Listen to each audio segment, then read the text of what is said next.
আসসালামু আলাইকুম। আপনাদের সকলকে আবারও স্বাগতম জানাচ্ছি আজকের এই লাইভ ক্লাসে। আজকে আমরা মূলত গত ক্লাসের ঘোষণা অনুযায়ী আজকে আমরা বিন্যাস, সমাবেশ, সেট, সম্ভাবনা এবং পরিসংখ্যান এই রিলেটেড যে টপিকটি আছে এই টপিক নিয়ে আলোচনা করব। এবং আমরা জানি যে আমাদের এই টপিক থেকে আমাদের নিশ্চিত 3 মার্ক কমন থাকবে পরীক্ষাতে। তো আশা করছি যে আপনারা যারা যারা এই মুহূর্তে সংযুক্ত হয়েছেন প্রত্যেকে ভিডিওটি শেয়ার করে দেবেন, যাতে আপনাদের পরিচিত যারা আছে তারাও ক্লাসটিতে অংশ নিতে পারে। যাই হোক, আমার সাউন্ড এবং বোর্ড দুটাই যদি ওকে থাকে সেক্ষেত্রে আপনারা একটু জাস্ট কমেন্ট একটু জানাবেন যে সবকিছু ওকে আছে, তাহলে আমি ক্লাসটি অবশ্যই শুরু করতে পারবো।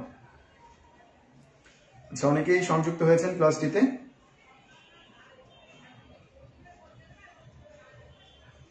আচ্ছা, আশা করছি সবকিছু ঠিক আছে। আমি সরাসরি ক্লাসে চলে যাচ্ছি। যদি কোনো প্রবলেম থাকে অবশ্যই আপনাদের কমেন্টের মাধ্যমে আমি ইনশাআল্লাহ জানতে পারবো। তো আমি প্রথমেই আজকে আলোচনায় চলে যাব সেট নিয়ে।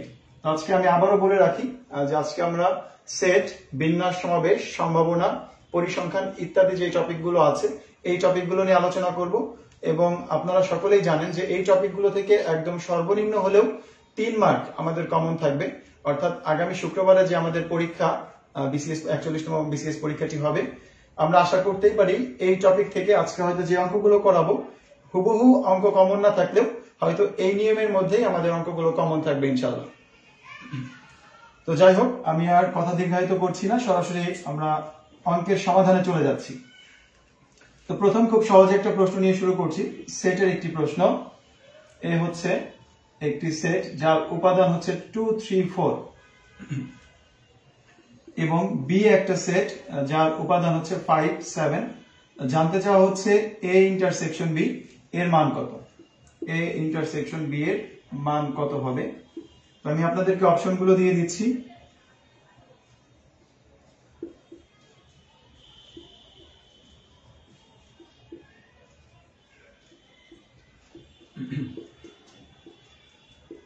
এবং আপনারা যারা ক্লাসটি করছেন অবশ্যই আপনারা কমেন্টের মাধ্যমে আপনার উত্তরটি দেওয়ার চেষ্টা করবেন।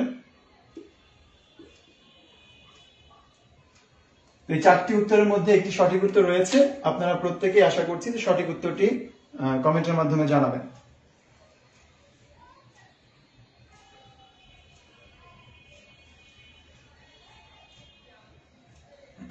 আচ্ছা, সামিয়া ইফরান সোনিয়া বলেছিলেন যে all clear, thank you so much. Ismail Hossain ভাই আমাদের কনফার্ম করেছেন, আপনাদের কনফার্মেশনের জন্য অনেক অনেক ধন্যবাদ আপনাদেরকে। অবশ্যই যারা যারা ভিডিওটি দেখছেন আমি আবার আপনাদেরকে অনুরোধ করব যে আপনারা ভিডিওটি দয়া করে শেয়ার করে দিন, যাতে আপনাদের মতো আরো অনেকেই এই শেষ মুহূর্তে এসে অন্তত কিছু ভালো কিছু শিখতে পারে। আচ্ছা, মার্ভেলাস মিঠুন ভাই আছে ফরিদপুর থেকে। তো যাই হোক, আমরা এই প্রশ্নটির উত্তর নিচ্ছি। আপনারা অনেকেই অ্যান্সার করেছেন ঘ নাম্বারটি। জয় সরকার দিয়ে আলহামদুলিল্লাহ ভালো আছি, ভেরি গুড। হাসনা হেনা কমেন্ট করেছেন 2। আচ্ছা, 2 বলতে 2 নাম্বার অপশন হয়তো কমেন্ট করেছেন। তো আমরা একটু দেখি, আমাদের যখন ইন্টারসেকশন থাকে আমরা জানি যে আমাদের এই সেটে সাধারণত ইন্টারসেকশন অথবা ইউনিয়ন এবং একটা আছে হচ্ছে মাইনাস, সাধারণত এই 3টে দিয়ে আমাদের অঙ্কগুলো হয়ে থাকে। এবং আমরা এই এ প্রাইমের মান মানে পূরক সেট যেটাকে বলি এটার মানও মাইনাসের মাধ্যমে বের করে থাকি। এই হিসাবে বিস্তারিত আলোচনায় যাব।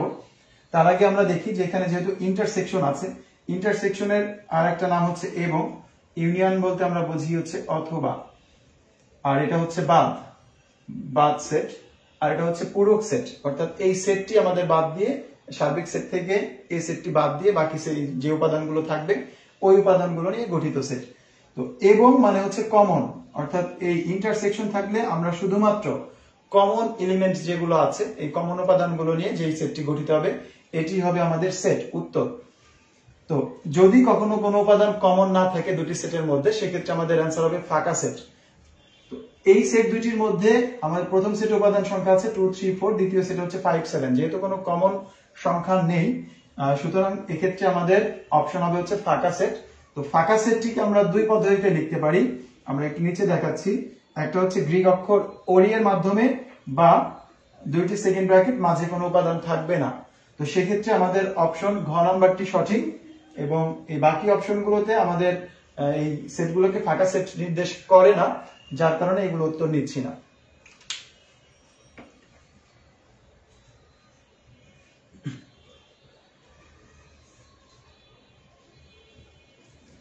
আচ্ছা, বেলায়েত হোসেন জুয়েল ভাই আজকে লাইভ প্রোগ্রামের নতুন আছেন, কমেন্ট করেছেন, কিন্তু আপনি আমার রেকর্ড করা অনেক ক্লাস দেখেছেন, আপনাকে অভিনন্দন। তো যাই হোক, আমরা যে বিষয়গুলো দেখলাম এই বিষয়গুলোর সাহায্যে কিন্তু আমরা অঙ্কগুলো সমাধান করতে পারবো। যদি ইউনিয়ন থাকে সেক্ষেত্রে সবগুলো উপাদান নিব, কিন্তু কোন উপাদান দুইবার নিব না। আর ইন্টারসেকশন থাকলে সেক্ষেত্রে আমরা প্রত্যেকটা উপাদান শুধুমাত্র কমন উপাদানগুলো নিব। আর যদি বিয়োগ সেট থাকে a মাইনাস বি, যদি এরকম থাকে সেক্ষেত্রে আমরা বি সেটের সবগুলো উপাদান বাদ দিয়ে এ সেটের বাকি উপাদানগুলো নিব। তো আজকে যেহেতু আমরা সবগুলো টপিক নিয়ে আলোচনা করব, এই জন্য বিস্তারিত খুব বেশি একটা আলোচনা করার সুযোগ পাবো না। তো আপনাদেরকে বলে রাখি, যারা আজকে ক্লাসে নতুন আছেন আপনারা চাইলে বিস্তারিত আলোচনা সহ আমার প্রত্যেকটা টপিকের লাইভ ক্লাসগুলো করে নিতে পারেন। অনলাইন স্টাডি রুম যে ইউটিউব চ্যানেলটি দেখতে পাচ্ছেন, এই চ্যানেলে গিয়ে সবগুলো ক্লাস করে নিতে পারবেন। তো এর পরবর্তী প্রশ্নে চলে যাচ্ছি। 2 নম্বর প্রশ্ন বলা হচ্ছে a x such that x belongs to n এবং x square less than 18 এত হলে নাম্বার অফ a সমান কত? x such that x belongs to n এবং x square is less than হচ্ছে 18, তো বলা হচ্ছে যে নাম্বার অফ a সমান কত?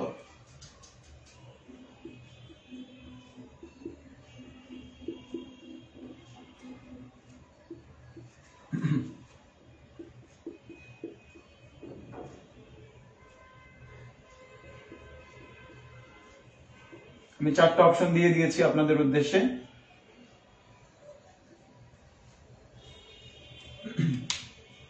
তো আমাদের এখানে এ একটা সেট দেওয়া আছে, এটি হচ্ছে আমাদের সেট গঠনমূলক পদ্ধতিতে এই সেটটি বর্ণনা করা আছে। আমাদেরকে প্রথমে যে কাজটি করতে হবে, এই সেটটিকে তালিকা পদ্ধতিতে প্রকাশ করে নিতে হয়। আমরা সকলেই জানি যে সেটকে সাধারণত আমরা 2 পদ্ধতিতে প্রকাশ করতে পারি, একটি হচ্ছে সেট গঠন পদ্ধতি আর একটা হচ্ছে আমাদের তালিকা পদ্ধতি। তালিকা পদ্ধতিতে এই সেটের উপাদানগুলো সুনির্দিষ্টভাবে দেওয়া থাকে, আর সেট গঠন পদ্ধতিতে শুধুমাত্র এই সেটের উপাদানগুলোর বৈশিষ্ট্যগুলো বর্ণনা করা থাকে। যেমনটা এই সেটের জন্য বলা আছে যে x such that x belongs to n এবং x square less than 18। তো এই যে x belongs to n, এটা দ্বারা আমাদের বুঝতে হবে যে n হচ্ছে স্বাভাবিক সংখ্যার সেট। nটা হচ্ছে স্বাভাবিক সংখ্যার সেট, যেটা দ্বারা আমরা বুঝি সকল ধনাত্মক পূর্ণ সংখ্যা। স্বাভাবিক সংখ্যা মানেই হচ্ছে সকল ধনাত্মক পূর্ণ সংখ্যা যেটা শুরু হয়েছে 1 থেকে, 1 2 3 4 5 6 ইত্যাদি, এই সংখ্যাগুলোর সেট হচ্ছে n। তো এটা দ্বারা আমরা বুঝি যে x হচ্ছে n এর উপাদান, অর্থাৎ 1 2 3 4 5 6 7 8 যে কোনোটা হতে পারে, এবং x স্কয়ার লেস দ্যান 18 যার মান বর্গ করলে 18 থেকে ছোট হবে। তো আশা করছি এই সহজ প্রশ্নটির উত্তর আপনারা খুব সহজে দিতে পারবেন, বা অলরেডি অনেকেই অ্যান্সার করার চেষ্টা করেছেন। আমি একটু দেখে নিচ্ছি। এমডি নোবলি অ্যান্সার করেছেন ক ক ক ক, তার মানে সে গ্যারান্টেড যে ক নাম্বারটা অ্যান্সার হবে। এরপরে হচ্ছে আলামিন ভাই অ্যান্সার করেছেন গ নাম্বারটি, সাইফুল ইসলাম অ্যান্সার করেছেন ক, সাবির হোসেন সাগর ভাই অ্যান্সার করেছেন ক। আমি প্রত্যেকের কমেন্ট হয়তো পড়তে পারবো না সময় স্বল্পতার কারণে, মাঝে মাঝে 2-1টি কমেন্ট পড়বো, তো এটা নিয়ে মন খারাপ করা যাবে না অবশ্যই। তো আগেই বলে রাখি, যারা ক অপশনটি অ্যান্সার করেছি তাদের অপশনটি ভুল, কারণ আমার এখানে যদি থাকতো যে সেটটিকে তালিকা পদ্ধতিতে প্রকাশ করো, বা এই সেটের উপাদান কোনগুলো, যেটা আমাদের বিগত একটি বিসিএস পরীক্ষায় এই প্রশ্নটি এসেছিল, সেখানে ছিল যে এই মানে তালিকা পদ্ধতিতে প্রকাশ করলে এই সেটের উপাদানগুলো কত কত হবে, সেক্ষেত্রে আমাদের অ্যান্সার ছিল 1 2 3 4। বাট এখানে আমি প্রশ্নটা ঘুরিয়েছি, এখানে প্রশ্ন করা হচ্ছে নাম্বার অফ এ এর মান কত। নাম্বার অফ এ এটা দ্বারা বোঝায় ওই সেটের উপাদান সংখ্যা কত। এই নাম্বার অফ এ দ্বারা বোঝায় এ সেটের উপাদান সংখ্যা, এ সেটের উপাদান সংখ্যা, অর্থাৎ এখানে টোটাল কতটি উপাদান আছে। তো আপনারা যারা এই সেটটি বের করতে পেরেছেন যে আমাদের এই সেটের উপাদান হচ্ছে 1 2 3 4, এখন জাস্ট কিছুই করতে হবে না, উপাদানগুলো গুণে দেখবো যে কয়টা উপাদান আছে, 1টা 2টা 3টা 4টা, তাহলে নাম্বার অফ এর মান হবে হচ্ছে 4। শুধুমাত্র এলিমেন্টস নাম্বার দিলেই আমাদের অ্যান্সারটি হয়ে যাচ্ছে।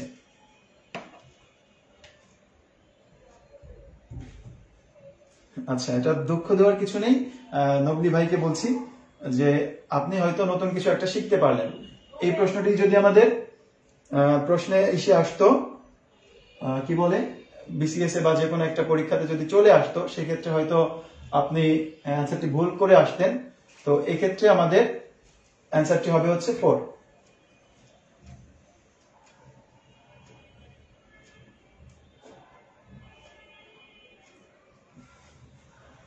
আচ্ছা আচ্ছা, সরি, আমি ভুল করে আপনার নামটি উচ্চারণ করেছি, হয়তো আমার দেখতে ভুল হয়েছে। Nobel, very good. তো এরপরে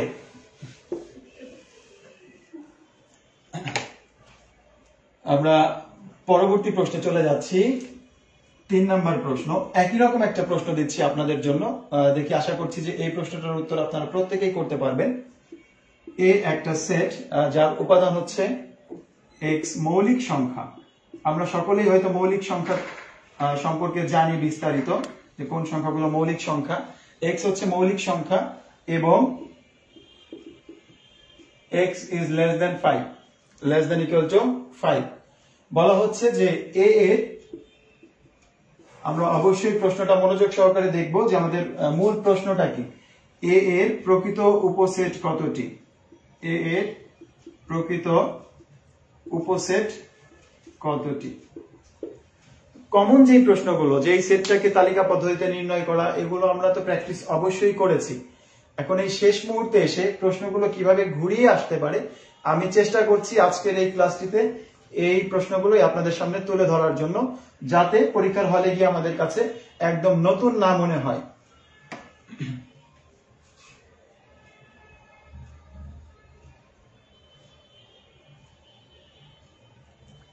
শেখ মিতা বলেছিলেন যে ভাইয়া ফুল ক্লাসটা দিয়ে দিন। হ্যাঁ, ফুল ক্লাসটি আপনি করে নিতে পারবেন। আমাদের আজকের ক্লাসটি তো অবশ্যই রেকর্ড থাকবে এবং আমার অনলাইন স্টাডি রুম যে ইউটিউব চ্যানেল আছে সেই চ্যানেলে আপলোড করা হবে, এবং পাশাপাশি যে ক্লাসগুলো এর আগে হয়ে গেছে এই ক্লাসগুলো চ্যানেলটিতে আপলোড করা আছে। তো যেটা বলছিলাম যে এক্স হচ্ছে মৌলিক সংখ্যা, x is less than equal to 5 হলে এই এ এর প্রকৃত উপসেট সংখ্যা কতটি?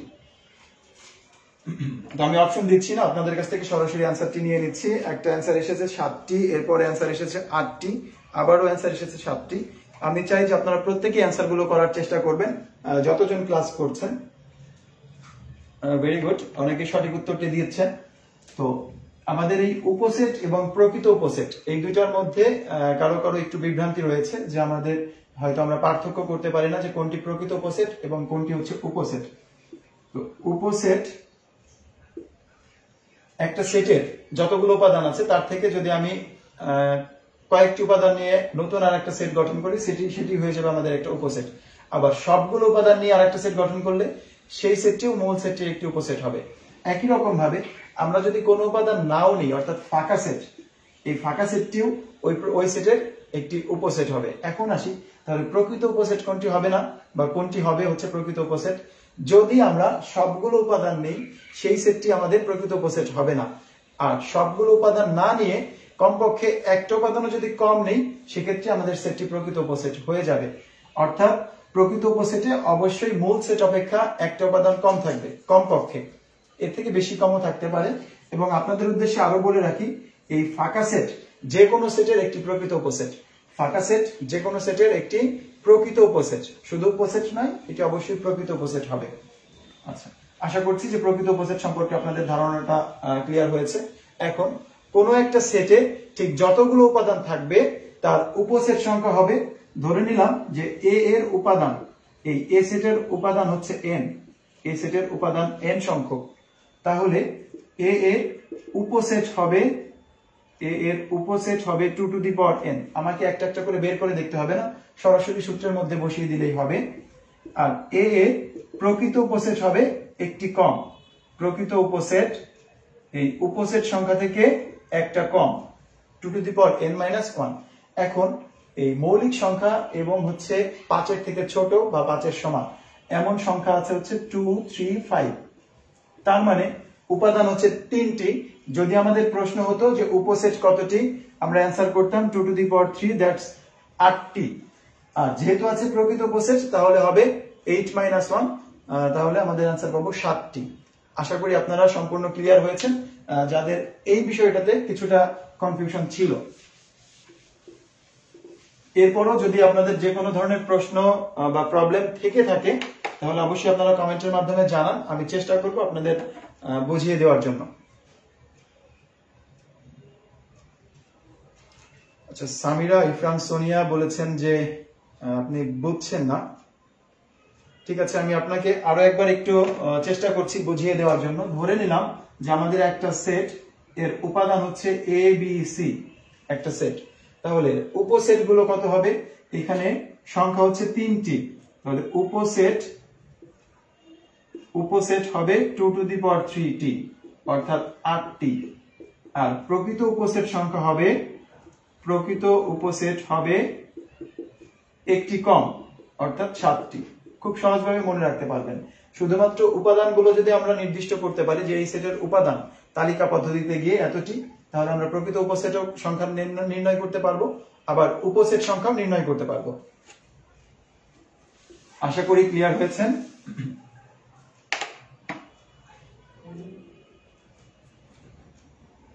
আচ্ছা, মাসুম চৌধুরী বলছিলেন যে ম্যাথটা আবার দিন। ঠিক আছে, আমি ম্যাথটি আর একবার আপনাদেরকে দিচ্ছি। ম্যাথটা ছিল হচ্ছে এই, এ একটা set x belongs to n such that x মৌলিক সংখ্যা, সরি এখানে প্রথমেই ছিল, বা আমি x belongs to n দিলেও কোনো প্রবলেম নেই। x হচ্ছে মৌলিক সংখ্যা এবং x less than equal to 5, x মৌলিক সংখ্যা এবং 5 এর থেকে ছোট। তাহলে এই সেটটাকে যদি আমরা তালিকা পদ্ধতিতে নির্ণয় করি, আমরা উপাদান পাবো 2 3 5। 2 3 5 উপাদান সংখ্যা কতটি? উপাদান সংখ্যা হচ্ছে 3টি, তাহলে প্রকৃত উপসেট হবে 2 টু দি পাওয়ার 3 মাইনাস 1, অর্থাৎ 7টি। খুব সহজ। আবার যদি আপনারা চান যে আমি এটা একদম ভেঙে ভেঙে তারপরে দেখব যে আসলে উপসেট সংখ্যা কতটি হয়, সেটিও আপনি দেখতে পারেন। যে 2 একটা উপসেট, 3 একটা উপসেট, 5 একটা উপসেট, 2 3 একটা উপসেট, 2 5 একটা উপসেট, 3 5 একটা উপসেট। আবার যদি আমরা তিনটা করে নিই, 2 3 5 একটা উপসেট, ফাঁকা সেট একটা উপসেট, তাহলে একটা দুইটা তিনটা চারটা পাঁচটা ছয়টা সাতটা আটটা উপসেট পাচ্ছি, যার মধ্যে এই একটি হচ্ছে আমাদের প্রকৃত উপসেট হবে না। তাহলে এই একটা বাদ দিলে আমরা প্রকৃত উপসেট সংখ্যা পাবো 7টি। একদম বিস্তারিতভাবে দেখিয়ে দিলাম। এরপরও যদি আপনাদের কোনো প্রবলেম থাকে আপনারা জানাতে পারেন। আশা করি আপনারা বুঝতে পেরেছেন, একটু কমেন্টের মাধ্যমে জানাবেন। আচ্ছা, সামিয়া ইফরান সোনিয়া এখন বুঝতে পেরেছে, আমাকে ধন্যবাদ জানিয়েছে। আপনাকে অনেক অনেক ধন্যবাদ ফিডব্যাক দেওয়ার জন্য। তো যাই হোক, আমরা পরবর্তী প্রশ্ন চলে যাচ্ছি। আমাদের বলা হচ্ছে এরপরের প্রশ্নটা, এ একটা set x such that x Fibonacci সংখ্যা, x হচ্ছে ফিবোনাক্কি সংখ্যা, এবং যেখানে x square is less than equal to 60, x square is less than 64, x square less than 64, p এর উপাদান সংখ্যা কত? আমি আবারও বলছি যে আপনাদের কিন্তু আজকের ক্লাসে আমি প্রশ্নগুলো যদি ঘুরিয়ে পেঁচিয়ে দেয় সেই ক্ষেত্রে কিভাবে আসতে পারে, মানে ভিন্ন ভিন্ন যে নিয়মগুলো, সহজ নিয়মগুলো তো আমরা জানি, সবগুলো নিয়ম একটা একটা করে দেখানোর চেষ্টা করছি। p of a, কিছুক্ষণ আগে n of a দিয়ে একটি দেখিয়েছি। এরপরে আমরা উপসেট সংখ্যা এবং প্রকৃত উপসেট সংখ্যা নির্ণয় করা শিখেছি। এখন যে পাওয়ার সেট, এই পাওয়ার সেট নিয়ে যদি প্রশ্ন হয় সেক্ষেত্রে আমরা কিভাবে অ্যান্সার করতে পারি, p এর উপাদান সংখ্যা কত? ওকে,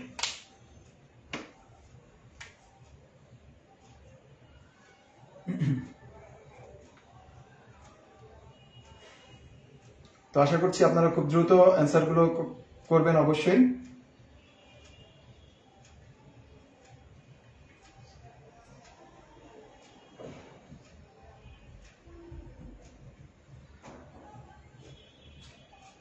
আমি একটু জাস্ট আপনাদের কমেন্ট গুলো দেখছি।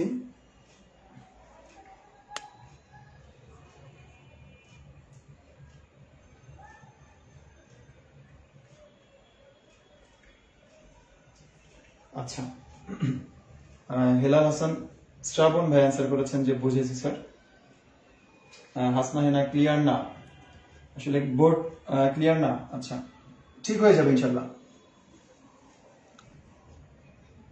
হয়তো লাইটিং এর জন্য একটু প্রবলেম হয়েছে, কিছু সময়ের মধ্যে ঠিক হয়ে যাবে।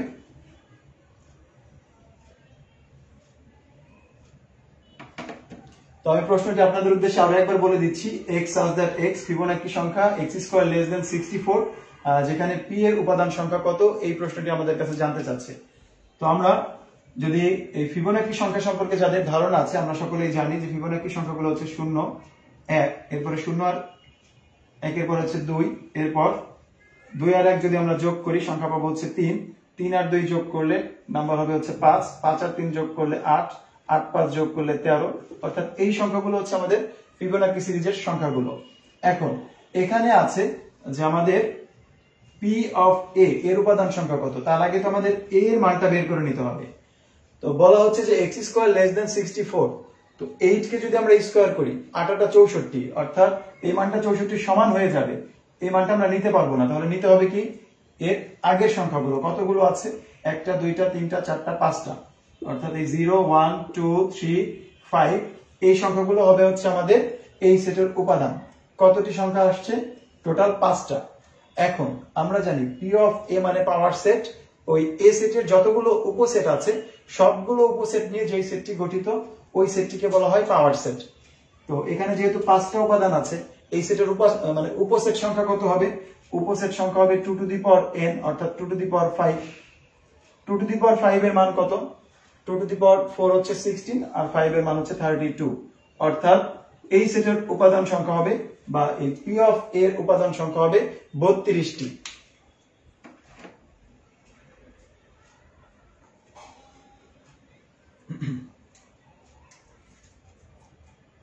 আচ্ছা, আরিফ হোসেন আনসার করেছেন যে কমেন্ট করেছেন অঙ্কে অনেক দুর্বল।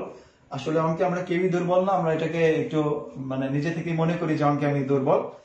প্র্যাকটিস করলে ইনশাল্লাহ আমরা কিন্তু এগুলো করতে পারি। অনেকে অঙ্ক না করেও কিন্তু অঙ্ক করে, রিয়েল লাইফে আমরা সচরাচর যেটা করছি সবকিছুতে আমাদের অঙ্কের ব্যবহার করতে হচ্ছে, হিসাব নিকাশ করতে হচ্ছে। আচ্ছা, সামিয়া ইফরান সোনিয়া বলছিলেন যে একটু ভেঙে ভেঙে বুঝিয়ে দিয়ে। হ্যাঁ, আমি একদম ভেঙে ভেঙে দেখানোর চেষ্টা করেছি যে আমাদের এক্স স্কোয়ার লেস দেন হচ্ছে 64, এক্স এর মান বর্গ করলে 64 থেকে ছোট হবে। এখন এক্স এর মানগুলো হচ্ছে ফিবোনাকি সংখ্যা। ফিবোনাকি সংখ্যা হচ্ছে 0 থেকে শুরু হবে, তাহলে 0 1 2, এরপরের সংখ্যাগুলো প্রথম যেটা যোগ করলে আমাদের পরের সংখ্যাটা হবে 2 আর 1 3, 3 আর 2 যোগ করলে 5, 5 আর 3 যোগ করলে 8, 8 5 যোগ করলে 13, এই নাম্বারগুলোকে বলা হয় ফিবোনাকি নাম্বার। তো এর মধ্যে 8 কে স্কয়ার করলে 5 কে স্কয়ার করলে 5 5 25, 64 থেকে ছোট, 3 কে স্কয়ার করলে 9, এটাও 64 থেকে ছোট। তার মানে আমরা এই 5 পর্যন্ত এই সংখ্যাগুলো নিতে পারবো, এইগুলো হচ্ছে আমাদের এই সেটের উপাদান। এখন p অফ a মানে হচ্ছে এ সেটের সবগুলো উপসেট নিয়ে যে সেটটি গঠিত সেই সেটটাকে বলা হয় হচ্ছে পাওয়ার সেট। তো এ সেটের উপসেট সংখ্যা কতটি, এই সংখ্যাটা বের করতে পারলেই আমরা p এর উপাদান সংখ্যা পেয়ে যাব। তো আমরা জানি যে কোন সেটের উপাদান সংখ্যা n হলে তার উপসেট সংখ্যা হচ্ছে 2 টু দি পাওয়ার n। তো এখানে 5টি আছে, এজন্য আমরা 2 টু দি পাওয়ার 5 নিয়েছি। আশা করি বুঝতে পেরেছেন।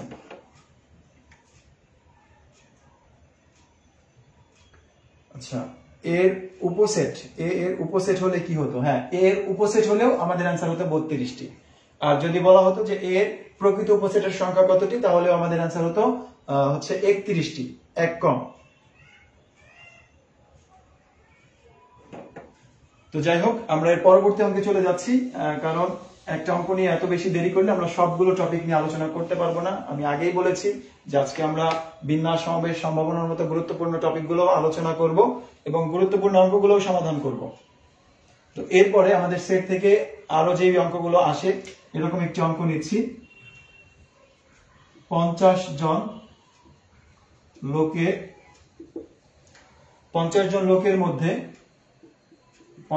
লোকের মধ্যে 30 জন ছাত্র আছে, 50 জন লোকের মধ্যে 35 জন ইংরেজিতে, 50 জন লোকের মধ্যে 35 জন হচ্ছে ইংরেজিতে এবং 25 জন ইংরেজি ও বাংলা উভয়টিতে। যারা দেখতে পাচ্ছেন না, আমি আশা করবো যে আমার সাউন্ড শুনে বা ভোকাল শুনেও আপনারা লিখে নিতে পারবেন। 50 জন লোকের মধ্যে 35 জন ইংরেজিতে, 25 জন হচ্ছে ইংরেজি ও বাংলা উভয়টিতে কথা বলতে পারে। কথা বলতে পারে। তো আপনাদের উদ্দেশ্যে বলে রাখি যে আমি প্রশ্নটিকে বড় করব না, এই জন্য আরেকটু লাইন লিখছি না। এই 50 জন লোকের প্রত্যেকেই এই বাংলা এবং ইংরেজি এই দুইটার যে কোনো একটা ভাষায় কথা বলতে পারে, মানে প্রত্যেকেই কথা বলতে পারে, কেউ বোবা নয়, অবশ্যই প্রত্যেকেই বাংলা বা ইংরেজি যে কোনো ভাষায় কথা বলতে পারে। তো এখানে ভিন্ন ভিন্ন ভাবে দেওয়া আছে যে 35 জন ইংরেজিতে আর 25 জন হচ্ছে ইংরেজি ও বাংলা উভয়টিতে কথা বলতে পারে। এখন আমাদের বের করতে হবে বাংলায় কতজন কথা বলতে পারে। বাংলায় কতজন কথা বলতে পারে। তো আমি আপনাদেরকে অপশন দিচ্ছি না, আমি দেখি যে আপনারা কতজন এই প্রশ্নটার সঠিক উত্তর বুঝিয়ে মানে দিতে পারছেন। হেলাল হাসান শ্রাবণ, লেস দেন বা গ্রেটার দেন, একটু ভালো করে বোঝাবেন। আচ্ছা, চেষ্টা করব। 50 জন লোকের মধ্যে 35 জন ইংরেজিতে, 25 জন ইংরেজি ও বাংলা উভয়টিতে কথা বলতে পারে। বাংলায় কতজন কথা বলতে পারে, এই মানটা আমরা জানতে চাচ্ছি।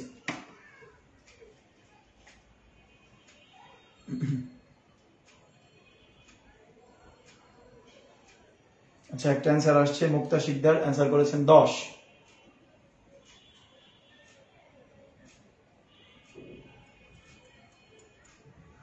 আমরা আরো দু একটা অ্যান্সার নিচ্ছি, এরপর আমি সমাধান করে দেবো অবশ্যই। এবং আপনারা যারা নতুন জয়েন করলেন, মাত্রই জয়েন করেছেন ক্লাসটিতে, তারা অবশ্যই ক্লাসটি শেয়ার করে দিবেন, যাতে আপনার মতো আর অনেকেই এই ক্লাসটিতে অংশগ্রহণ করতে পারে। 50 জন লোকের মধ্যে 35 জন ইংরেজিতে, 25 জন ইংরেজি ও বাংলা উভয়টিতে কথা বলতে পারে। বাংলায় কতজন কথা বলতে পারে, এই মানটা জানতে চাচ্ছে। তো এই প্রশ্নটা যদি আপনি একটু ভেনচিত্রের সাহায্য নিয়ে করেন, তাহলে ঠিক কয়েক সেকেন্ডের মধ্যে অ্যান্সার করতে পারবেন। তো আমরা এই বাংলা এবং ইংরেজি, আমাদের লোক সংখ্যা কিন্তু নির্দিষ্ট 50 জন। তো এটার ক্ষেত্রে আমাদের যে কমন অংশটুকু এই ভেনচিত্রের মাধ্যমে খুব সহজে ভালোভাবে বোঝা যায়, এর জন্য আমি ভেনচিত্রটা ইউজ করছি। তো এখানে এই সেটটা আমাদের হচ্ছে যারা ইংরেজিতে কথা বলতে পারে, আর এই সেটটাকে আমরা ধরে নিলাম যারা বাংলায় কথা বলতে পারে। তো এখন আমরা সবার আগে যে স্থানটা পূর্ণ করব সেটা হচ্ছে উভয়। এই উভয়ের মানটা সবার আগে লিখবো। 25 জন, 25 জন আছে যারা ইংরেজি বাংলা দুইটা ভাষাতে কথা বলতে পারে। 35 জন আছে যারা ইংরেজিতে কথা বলতে পারে। তো ইংরেজি সেটের মধ্যে আমি অলরেডি 25 জনকে স্থান দিয়েছি, আরো 10 জন দিলে আমার কিন্তু 35 জন হয়ে গেল। তাহলে ইংরেজিতে 35 জন কথা বলতে পারে, ভেনচিত্র থেকেই কিন্তু বোঝা যাচ্ছে এই ইংরেজি সেটের মধ্যে 35 জন লোক আছে, অর্থাৎ ইংরেজিতে 35 জন কথা বলতে পারে, আর এই 25 জন বাংলা ইংরেজি দুটাতেই কথা বলতে পারে। আর এখন জানতে চাচ্ছে যে শুধু বাংলায়, শুধু না তো সরি, বাংলায় কতজন কথা বলতে পারে। আমার টোটাল লোক সংখ্যা হচ্ছে 50 জন, এখানে লিখেছি কতজন, 10 আর হচ্ছে 25, 35 জন। তাহলে আর বাকি আছে কতজন, টোটাল লোক সংখ্যা হচ্ছে 50 জন, 35 জনকে স্থান দিয়েছি, আরো 15 জন বাকি আছে, তার মানে 15 জন থাকবে এই স্থানে। তার মানে আমার এখন জানতে চাচ্ছে যে বাংলায় কতজন কথা বলতে পারে। এই বাংলার এই ঘরে টোটাল কতজন আছে, বাংলার এই ঘরটাতে টোটাল কতজন আছে, 25 আর হচ্ছে 15 যোগ করলে আমরা পাচ্ছি 40 জন, অর্থাৎ বাংলায় কথা বলতে পারে 40 জন। তো যারা 10 জন অ্যান্সার করেছিলেন, আপনাদের উত্তরটি দুঃখজনক ভাবে হলেও ভুল হয়েছে। সঠিক উত্তর হবে হচ্ছে 40 জন।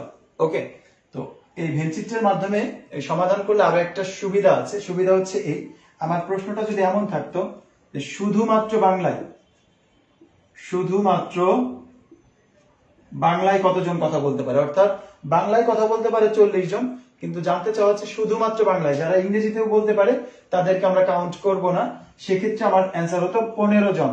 শুধুমাত্র বাংলায় কথা বলতে পারে 15 জন। একই রকম ভাবে যদি প্রশ্নে থাকতো শুধুমাত্র ইংরেজিতে কথা বলতে পারে কতজন, সেক্ষেত্রে আমাদের রেজাল্ট হতো 10 জন। আশা করি বুঝতে পেরেছেন সম্পূর্ণ বিষয়টি। ওকে, বেলায়েত হোসেন জানাচ্ছিলেন যে আরেকবার যদি একটু বোঝাতাম তিনি উপকৃত হতেন। অবশ্যই আমি আরো একবার দেখাচ্ছি। আমরা ভেনচিত্র সাহায্যে এই প্রশ্নটা সমাধান করছি। আমাদের এখানে দুই শ্রেণীর লোক আছে, এক শ্রেণীর লোক হচ্ছে ইংরেজিতে কথা বলতে পারে, আর এক শ্রেণীর লোক বাংলায় কথা বলতে পারে। এবং এদের মধ্যে কেউ কেউ আছে যে যারা বাংলা এবং ইংরেজি দুটাতেই কথা বলতে পারে। আমাদের ভেনচিত্রে এই মানগুলো স্থাপনের সঠিক নিয়ম হচ্ছে যে আমরা সবার আগে উভয় বিষয়ের যে মানটি আছে এই মানটি আগে স্থাপন করলাম। বাংলা এবং ইংরেজিতে 25 জন কথা বলতে পারে, এখন ইংরেজিতে কথা বলতে পারে 35 জন। তো অলরেডি এই ইংরেজির মধ্যেই কিন্তু 25 জন চলে আসছে, যেটা বাংলা এবং ইংরেজি দুটার মধ্যেই আছে। তাহলে আর 10 জন দিলে এর সাথে যোগ করলে 35 জন হয়ে গেল।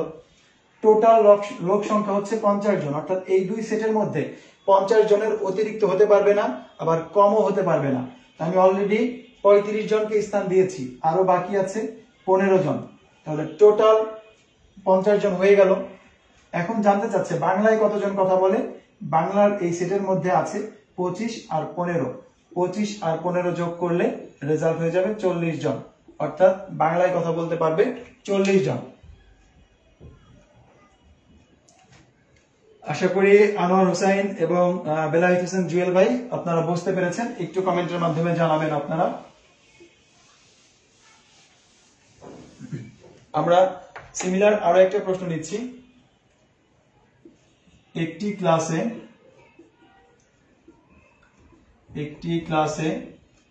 30 জন ছাত্রের মাঝে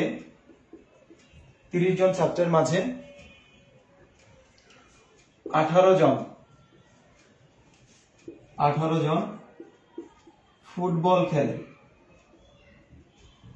জন ফুটবল খেলে, 14 জন ক্রিকেট খেলে,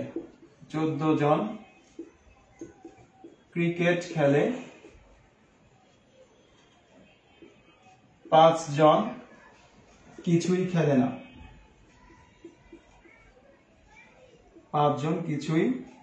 না, কতজন উভয়টি খেলে?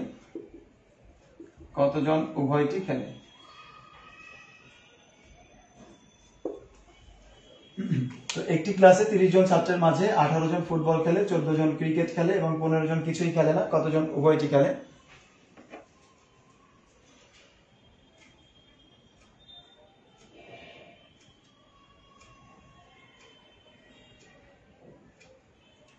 আচ্ছা, জয় সরকার দ্বীপ বলছিলেন যে ফিবোনাকি তো 0 1 1 2 দিয়ে শুরু, তো আমি একটা 1 বাদ দিয়েছি কেন?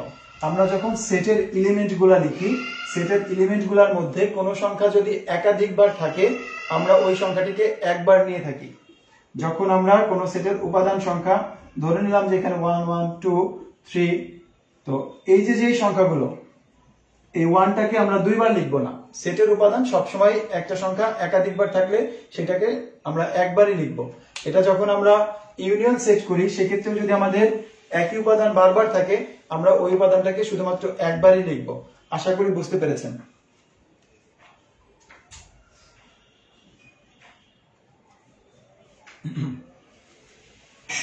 ওকে, আরিফ হোসেন, আরিফ ভাই ধন্যবাদ আপনাকে।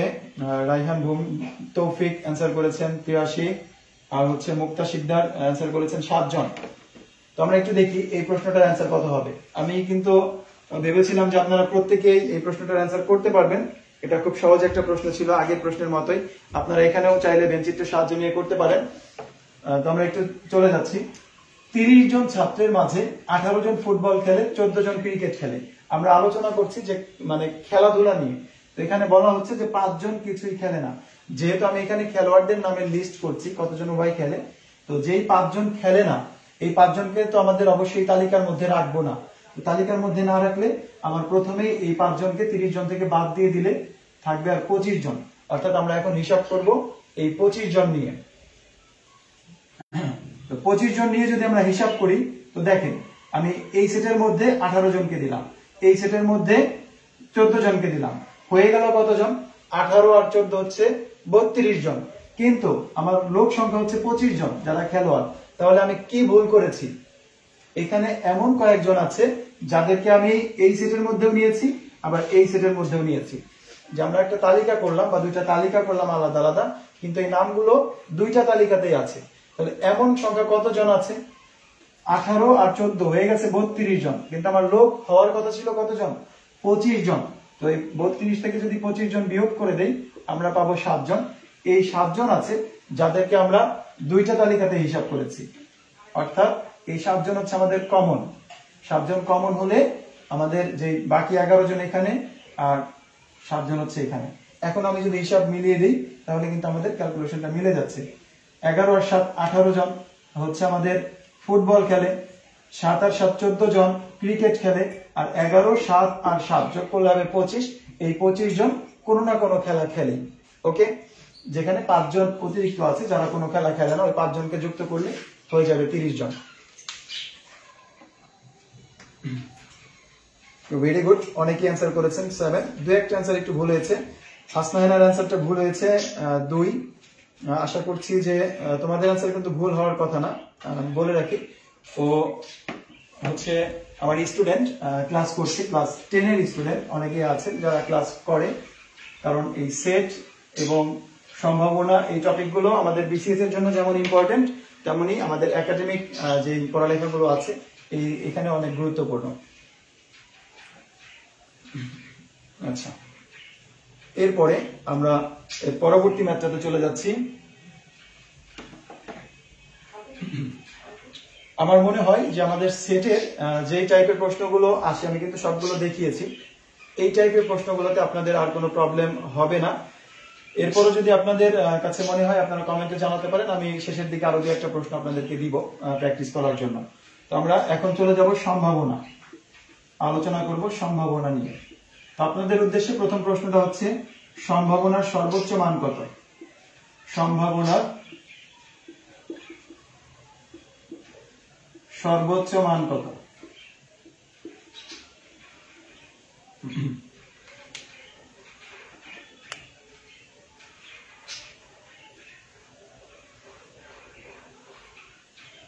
আচ্ছা, 11টা আমাদের উত্তরের মধ্যে না, 11টা আমি বুঝিয়েছিলাম। আরিফ হোসেন ভাই কমেন্ট করেছেন যে 11 কেন হলো।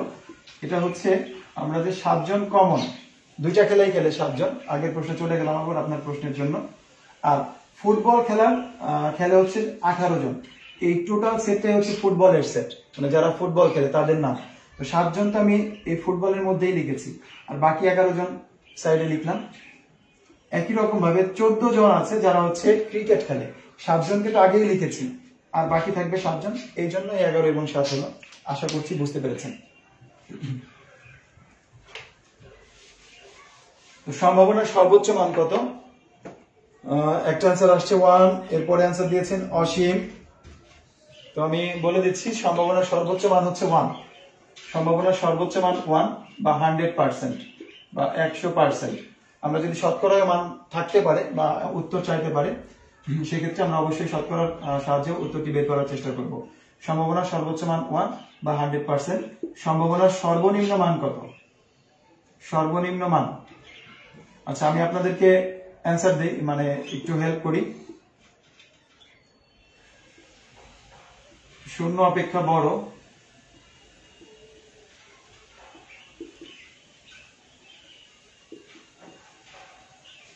0 অপেক্ষা ছোট,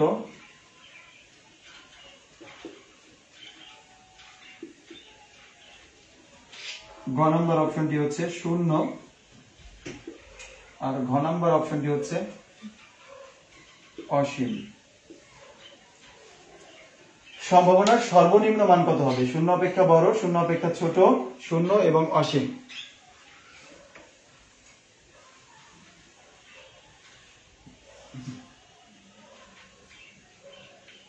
ওকে, আপনারা অনেকে অ্যান্সার করেছেন 0। Very good. হ্যাঁ, আমাদের সম্ভাবনার সর্বনিম্ন মান হচ্ছে 0। আর একটু বলে রাখি, আমাদের যে ঘটনাগুলো হচ্ছে অসম্ভব ঘটনা, এই অসম্ভব ঘটনার ক্ষেত্রে আমাদের সম্ভাবনার মানটা 0 হবে। আর যে ঘটনাটা হচ্ছে নিশ্চিত ঘটনা, নিশ্চিত ঘটবেই, এই নিশ্চিত ঘটনার জন্য সম্ভাবনার সর্বোচ্চ মান হচ্ছে 1। তো যাই হোক, এটা আমরা আশা করি এই বেসিক ধারণাটা আমাদের প্রত্যেকের ছিল বা এখন থেকে থাকবে। এখন আমাদের সম্ভাবনা থেকে যে টাইপের প্রশ্নগুলো হয় তার ভিতর থেকে আমি একটি প্রশ্ন লিখছি। একটি ছক্কা ও একটি মুদ্রা, একটি ছক্কা ও একটি মুদ্রা একত্রে নিক্ষেপ করা হলো।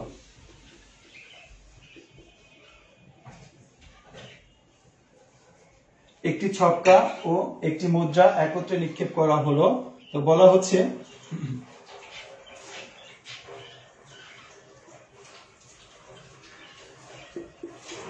ছক্কায় 6 এবং মুদ্রায় এইচ পাওয়ার সম্ভাবনা কত? এইচ পাওয়ার সম্ভাবনা কত? তো সম্ভাবনার এর আগে আমি আরো 2টি ক্লাস নিয়েছিলাম, লাইভ ক্লাস নিয়েছিলাম। এই ক্লাসগুলো যারা মিস করেছেন তারা অবশ্যই আমার ইউটিউব চ্যানেলে গিয়ে ক্লাসটি করে নিতে পারবেন। এখানে বলা হচ্ছে একটি ছক্কা ও একটি মুদ্রা একসাথে নিক্ষেপ করা হলো, ছক্কায় 6 এবং মুদ্রায় এইচ পাওয়ার সম্ভাবনা কত হবে? আশা করব আপনারা কয়েক সেকেন্ডের মধ্যে অ্যান্সারটি দিয়ে দিবেন, কারণ খুব সহজ একটি প্রশ্ন এটি। এই প্রশ্নের উত্তর দিতে সর্বোচ্চ 20 থেকে 30 সেকেন্ড, অনেক বেশি সময় বলে ফেললাম, 20-30 সেকেন্ড অনেক বেশি সময়, এর থেকে অনেক কম সময় লাগবে। একটি ছক্কা একটি মুদ্রা একত্রে নিক্ষেপ করা হলো, ছক্কায় 6 এবং মুদ্রায় এইচ পাওয়ার সম্ভাবনা কত?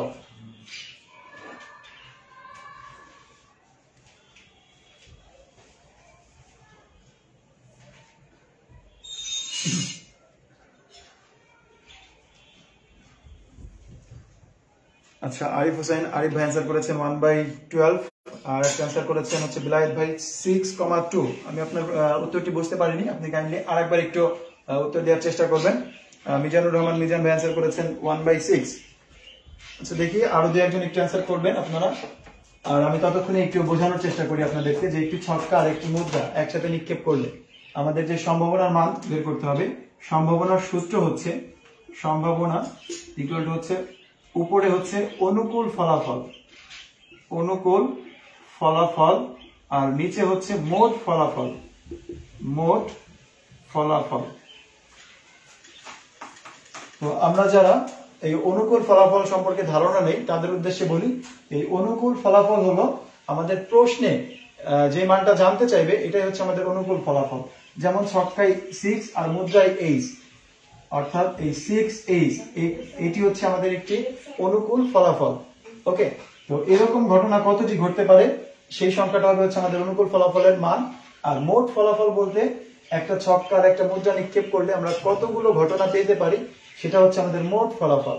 তো আমরা সকলেই জানি যে একটা ছক্কা নিক্ষেপ করলে 6টা ঘটনা ঘটতে পারে, হয়তো 1, 2, 3, 4, 5, 6 এর যে কোনো একটা সংখ্যা পড়তে পারে।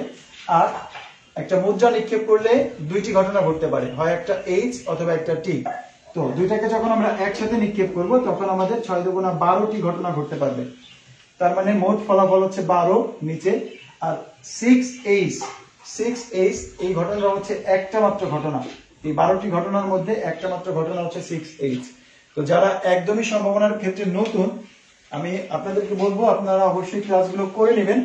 তারপর আপনাদের উদ্দেশ্যে একটু বেসিক দিচ্ছি যে এই যে 12টি ঘটনা, এই ঘটনাগুলো কেমন ঘটনা। যেমন এই ছক্কায় 1 আর মুদ্রায় 8, ছক্কায় 2 মুদ্রায় 8, ছক্কায় 3 মুদ্রায় 8, 4/8, 5/8, 6/8। অথবা ছক্কায় 1 আর মুদ্রায় হচ্ছে টি, ছক্কায় 2 মুদ্রায় টি, এরকম ভাবে পড়তে পারে যে আপনার ছক্কায় 1 আসছে আর মুদ্রা নিক্ষেপ করাতে মুদ্রায় এইচ আসছে, অথবা ছক্কায় 1 আসছে মুদ্রার জন্য টি আসছে। এরকম বিপরীত ঘটনাগুলো হতে পারে। 3T, 4T, 5T, 6T। তো টোটাল যদি ঘটনাগুলো হিসাব করেন 1, 2, 3, 4 এভাবে করে টোটাল 12টা ঘটনা আছে, যার মধ্যে 6/8 হচ্ছে একটা ঘটনা, যেখানে ছক্কায় হচ্ছে 6 আর মুদ্রায় হচ্ছে 8। আচ্ছা, এখানে মোট ফলাফল 36 হবে না এবার রাকিব হাসান, যখন আমাদের 2টি ছক্কা নিক্ষেপ করতে বলবে সেক্ষেত্রে আমাদের মোট ফলাফল হবে 36টি। ওকে, তো এই মোট ফলাফলগুলো বের করার সহজ উপায় হচ্ছে যে আমরা সরাসরি ওই ঘটনাগুলোকে গুণ করে দিলে যখন একসাথে নিক্ষেপ করতে বলবে। যেমন আমাকে বললো যে পরপর 3বার একটি ছক্কা নিক্ষেপ করলো, একটি ছক্কা না বলে, আচ্ছা বললাম যে একটি ছক্কা নিক্ষেপ করলে, পরপর 3বার একটি ছক্কা নিক্ষেপ করলে মোট ফলাফল কত হবে? মোট ফলাফল, তো পরপর 3বার একটা ছক্কা নিক্ষেপ করলে প্রথমবার 6, তারপরের বার আবার 6টা ঘটনা, তারপরের বার আবার 6টা ঘটনা, অর্থাৎ এই 3টা 6 গুণ করে দিলে আমরা পেয়ে যাব। যদি আমাদের বলে একটা ছক্কা 2টা মুদ্রা, তো প্রত্যেকটা মুদ্রার জন্য পাবো হচ্ছে 2টা করে ঘটনা, আর একটা ছক্কার জন্য পাবো 6টা ঘটনা, গুণ করে দিলে রেজাল্ট পাবো। তো এটার জন্য বলি 6 6 36, 6 36 হচ্ছে 216টি, আর এটার জন্য অ্যান্সার হবে 2 × 4 4 × 6 24টি।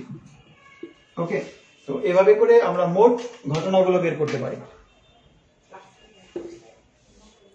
আচ্ছা, এই প্রশ্নটা যদি আমাদের একটু ঘুরিয়ে আসে,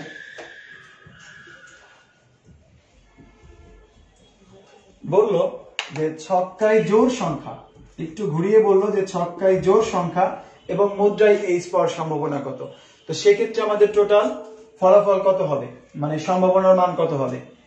ছক্কায় জোড় সংখ্যা এবং মুদ্রায় হচ্ছে এইচ পাওয়ার সম্ভাবনা কত।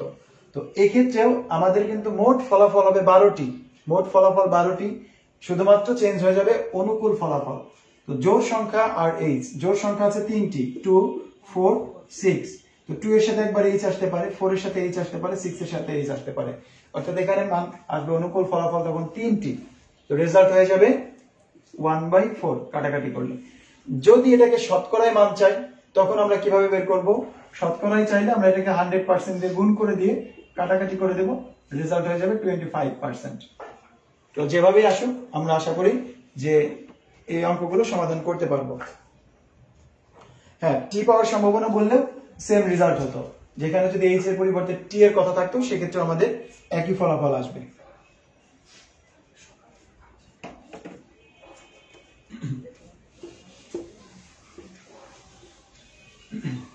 আচ্ছা, তাহলে ছক্কা মুদ্রা এই রিলেটেড কোনো প্রশ্ন যদি আসে আমরা ইনশাআল্লাহ সমাধান করতে পারবো।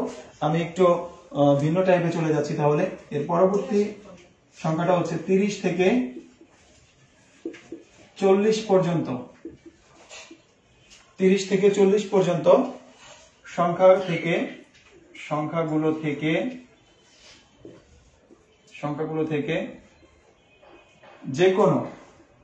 যে কোনো একটি সংখ্যা ইচ্ছে মতো নিলে সংখ্যাটি, 30 থেকে 40 পর্যন্ত সংখ্যাগুলো থেকে যে কোনো একটি সংখ্যা ইচ্ছে মতো নিলে সংখ্যাটি, আমি প্রথম প্রশ্ন দিচ্ছি, এখান থেকে কয়েকটি প্রশ্ন দেব।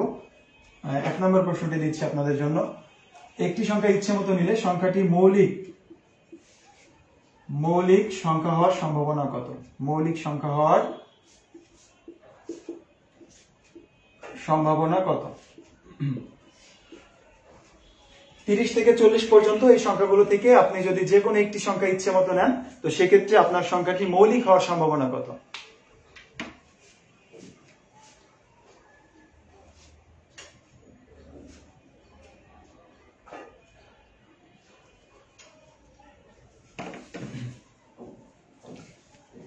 তিরিশ থেকে 40 পর্যন্ত সংখ্যাগুলো থেকে যে কোনো একটি সংখ্যা ইচ্ছে মতো নিলে সংখ্যাটি মৌলিক সংখ্যা হওয়ার সম্ভাবনা কত? তো আমাকে অবশ্যই এখানে খুঁজে বের করতে হবে মোট সংখ্যা কতটি আছে, মানে যেটা আমাদের মোট ফলাফল, এবং অনুকূল ফলাফল। এখানে অনুকূল ফলাফল হচ্ছে মৌলিক সংখ্যা, অর্থাৎ এই 30 থেকে 40 পর্যন্ত মোট সংখ্যা আছে কতটি আর মৌলিক সংখ্যা আছে কতটি, এই দুটার অনুপাতই হবে হচ্ছে আমাদের এই সম্ভাবনার মান। তো 30 থেকে 40 পর্যন্ত যে সংখ্যাগুলো আছে আপনারা একটু, আচ্ছা তাস নিয়ে অবশ্যই বোঝাবো। এ আর রাকিব হাসান চাচ্ছিলেন যে তাস নিয়ে যদি বোঝায় তাহলে আপনি উপকৃত হবেন। আপনি চাইলে এই পেজেও একটা ভিডিও আপলোড করা আছে, আকবর স্যার নামে যে পেজটিতে আপনারা ক্লাস করছেন এই পেজেও তাসের একটি ভিডিও আপলোড করা আছে শুধুমাত্র তাস নিয়ে, সেখানে সবগুলো প্রশ্ন সমাধান করেছি, এবং ইউটিউব চ্যানেলেও ভিডিওটি আপলোড করা আছে, আপনারা সেখান থেকেও ক্লাস করে নিতে পারবেন সম্পূর্ণ ভিডিও। এবং আপনারা যেহেতু চেয়েছেন আজকের ক্লাসেও আমি একটি প্রশ্ন সমাধান করব। তো এক্ষেত্রে আমরা একটু দেখি 30 থেকে 40 পর্যন্ত টোটাল সংখ্যা আছে কতটি, এটা তো আমরা সকলেই জানি। 30 থেকে 40 পর্যন্ত সংখ্যা আছে কতটি, একটু জানাবেন তো সবাই যে 30 থেকে 40 পর্যন্ত সংখ্যা আছে কতটি। অলরেডি কিন্তু কয়েকটি অ্যান্সার ভুল চলে আসছে। যাই হোক, আপনাদেরকে আর আমি সময় নিচ্ছি না। 30 থেকে 40 পর্যন্ত টোটাল সংখ্যা আছে হচ্ছে 11টি। এভাবে করে হিসাব করলেই আপনারা সংখ্যাগুলো পেয়ে যাবেন। আর যদি বিয়োগ করেন সেক্ষেত্রে আপনি ভুল উত্তর পাবেন। 40 বিয়োগ 30 করলে ভুল উত্তর চলে আসবে 10, কারণ ওইটা হচ্ছে আমাদের ব্যবধান। 40 থেকে 30 এর ব্যবধান 10, কিন্তু 30 থেকে 40 পর্যন্ত মোট সংখ্যা কতটি, সেক্ষেত্রে আপনাকে 1 2 করে হিসাব করুন, পেয়ে যাবেন 11টি। আচ্ছা, এখন মোট সংখ্যা 11, তার মানে নিচে হবে 11, এখন অনুকূল ফলাফল এই 30 থেকে 40 পর্যন্ত টোটাল মৌলিক সংখ্যা আছে কতটি? এটা আপনারা এইভাবে হিসাব করে দেখতে পারেন যে 31, 37 এই দুইটা সংখ্যা আছে।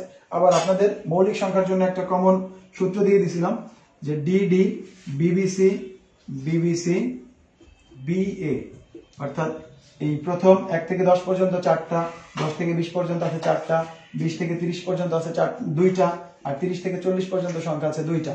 তো সেখান থেকেও আপনারা যে কোনো ব্যবধান দিলে মৌলিক সংখ্যাটা বের করতে পারছেন। তো যেহেতু আমাদের অনুকূল ফলাফল 2টা, তাহলে রেজাল্ট হবে 2/11। যারা যারা এই সঠিক উত্তরটি দিয়েছেন, অনেকেই দিয়েছেন, আপনাদের সকলকেই ধন্যবাদ। আচ্ছা, আর রাকিব হাসান জানছিলেন যে ইউটিউব চ্যানেলের নামটা হচ্ছে, আমি লিখে দিচ্ছি, উপরে লেখাও ছিল অনলাইন স্টাডি রুম।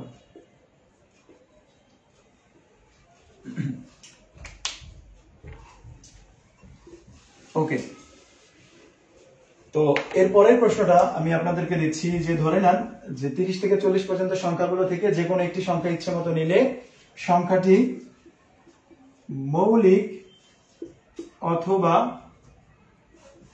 5-এর গুণিতক হওয়ার সম্ভাবনা কত?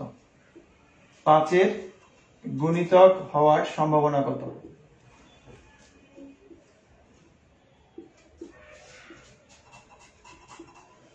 মৌলিক অথবা 5-এর গুণিতক হওয়ার সম্ভাবনা কত? তো আমি বলেছিলাম যে আপনাদেরকে প্রত্যেকটা টাইপের একটা করে অঙ্ক দেখানোর চেষ্টা করব, যে প্রশ্নগুলো আপনাদের জন্য গুরুত্বপূর্ণ। আচ্ছা, আসিয়া আজাদ, আশা করছি যে আপনি আগেরটাতে যদি না বুঝে থাকেন, এই অঙ্কের জন্য মানে এই অপশন থেকে অন্তত বুঝতে পারবেন। ওকে, এটার জন্য আপনারা প্রত্যেকে একটু অ্যান্সার করবেন যে মৌলিক অথবা 5-এর গুণিতক হওয়ার সম্ভাবনা কত। তো আপনারা আগে থেকেই জানেন যে 30 থেকে 40 পর্যন্ত মোট সংখ্যা আছে হচ্ছে 11টি, তাহলে নিচের সংখ্যাটা তো আর চেঞ্জ হচ্ছে না, 11 থাকবেই। এখন এই অথবা যদি থাকে তাহলে আমাদের মৌলিক সংখ্যা এবং 5-এর গুণিতক সবগুলোই নিতে হবে। অথবা থাকলে আমরা সাধারণত যোগ করে দিই, যেটাকে আমরা বলি মৌলিক অথবা 5-এর গুণিতক, অর্থাৎ মৌলিক সংখ্যাটাকেও নিতে হবে এবং 5-এর গুণিতক সংখ্যাগুলোকেও নিতে হবে। মৌলিক সংখ্যা আছে হচ্ছে আমাদের 2টি, এই 2টি সংখ্যা হচ্ছে আপনি লিখেও নিতে পারেন 31 আর হচ্ছে 37, বোঝানোর সুবিধার্থে একটু লিখে দিলাম। আর 5-এর গুণিতক সংখ্যা আছে হচ্ছে 30, 35 আর 40। তাহলে মৌলিক অথবা 5-এর গুণিতক বললে আমাদের এই টোটাল 5টা সংখ্যা নিতে হচ্ছে, সেক্ষেত্রে আমাদের রেজাল্ট হয়ে যাবে 5/11। তো কয়েকজন সঠিক উত্তরটি করতে পেরেছেন, আপনাদেরকে অসংখ্য ধন্যবাদ। তাহলে আমাদের যদি এরকম থাকে যে অথবা থাকলে আমরা যোগ করে দেব যে সংখ্যাগুলো থাকবে, মানে সবগুলোই নিতে হবে। আর এবং থাকলে শুধুমাত্র কমন যেটা থাকতো সেই উপাদানটা নিতাম। আচ্ছা, আমি এবং দিয়ে একটা করাই, তাহলে আরো ভালো বুঝতে পারবেন। একটি ছক্কা একবার নিক্ষেপ করলে ছক্কায় মৌলিক এবং বিজোড় সংখ্যা পাওয়ার সম্ভাবনা কত? বিজোড় সংখ্যা পাওয়ার সম্ভাবনা কত? একটা ছক্কা যদি আমরা একবার নিক্ষেপ করি তাহলে ছক্কায় মৌলিক এবং বিজোড় সংখ্যা পাওয়ার সম্ভাবনা কত হবে?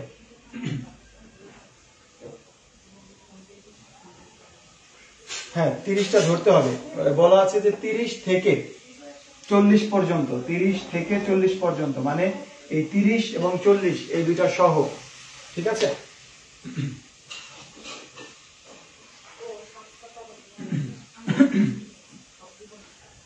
তার মানে 30টি ধরতে হবে আগের প্রশ্নে যারা ছিলেন।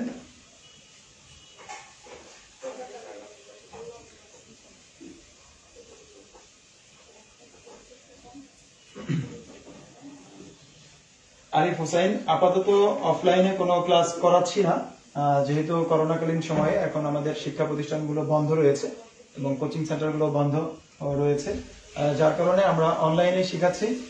এবং আমি আপনাদের উদ্দেশ্যে প্রতি শুক্রবার একটা করে ফ্রি লাইভ ক্লাস নিয়ে থাকি।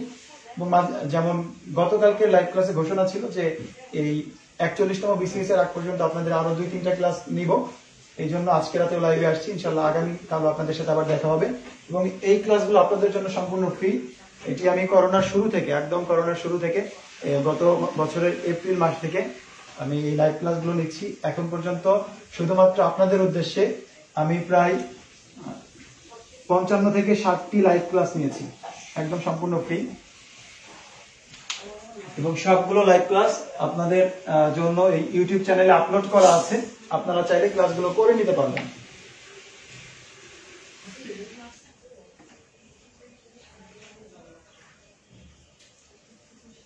আচ্ছা, হাসনায়না বলছে যে স্যার আপনার ক্লাস অনেক মিস করি। তুমি তো রেগুলার ক্লাস করো, তাহলে মিস করো কেন? আচ্ছা, যাই হোক, একটি সংখ্যা বা একটি ছক্কা একবার নিক্ষেপ করলে ছক্কার মৌলিক এবং বিজোড় সংখ্যা পাওয়ার সম্ভাবনা কত? তো এই ক্ষেত্রে আমরা যে কাজটা করব, যে মৌলিক সংখ্যাগুলো আছে কত কত, টোটাল সংখ্যাতে 1 থেকে 6 পর্যন্ত 1 2 3 4 5 6 একটা সংখ্যায় ছক্কায় এই 6টা সংখ্যা আছে। এর মধ্যে মৌলিক সংখ্যা হচ্ছে 2 3 5, আবার বিজোড় সংখ্যাগুলো হচ্ছে 1 3 5।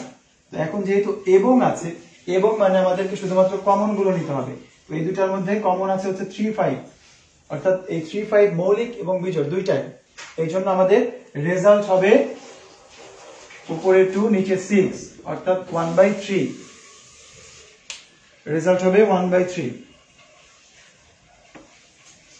একজন দুজন সঠিক উত্তরটি দিয়েছেন না, অনেকেই সঠিক উত্তরটি দিয়েছেন।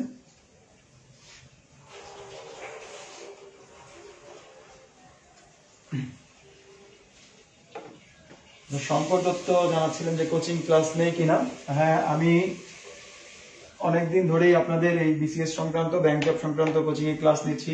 আমি আগে সাইফোর্সে ক্লাস নিতাম, দীর্ঘদিন সাইফোর্সে ক্লাস নিয়েছি। 2017 থেকে গত বছর পর্যন্ত সাইফোর্সে ক্লাস নিয়েছি। করোনার জন্য আপাতত অনলাইনে নিচ্ছি।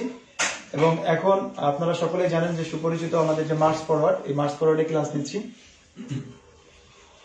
এবং বিভিন্ন গ্রুপগুলোতে নিয়মিত ক্লাস নিয়ে থাকি।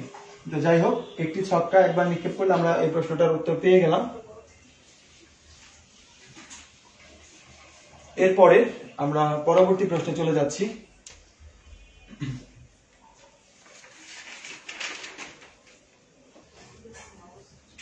তো এই সম্ভাবনা থেকে এইরকম প্রশ্ন এসে থাকে বা বিভিন্ন পরীক্ষায় আসছে। একটি থলেতে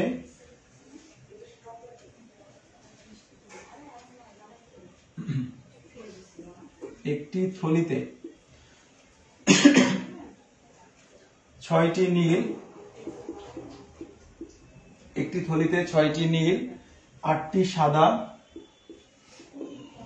8টি সাদা ও 10টি কালো বল আছে। 10টি কালো বল আছে। একটি থলিতে 6টি নীল, 8টি সাদা ও 10টি কালো বল আছে। তো বলা হচ্ছে, আমি এখান থেকে কয়েকটি প্রশ্ন দিই আপনাদের জন্য। দৈবভাবে একটি বল তুললে, একটি বল তুললে বলটি, দৈবভাবে একটি বল তুললে বলটি, 1 নম্বর প্রশ্ন, সাদা হওয়ার সম্ভাবনা কত? সাদা হওয়ার সম্ভাবনা কত?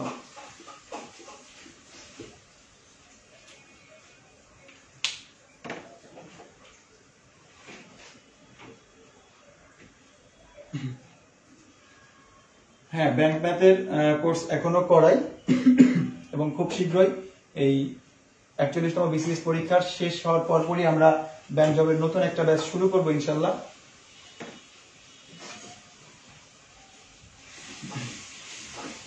আচ্ছা, সাদা হওয়ার সম্ভাবনা কত? অনেকে অ্যান্সার করেছেন 1/3।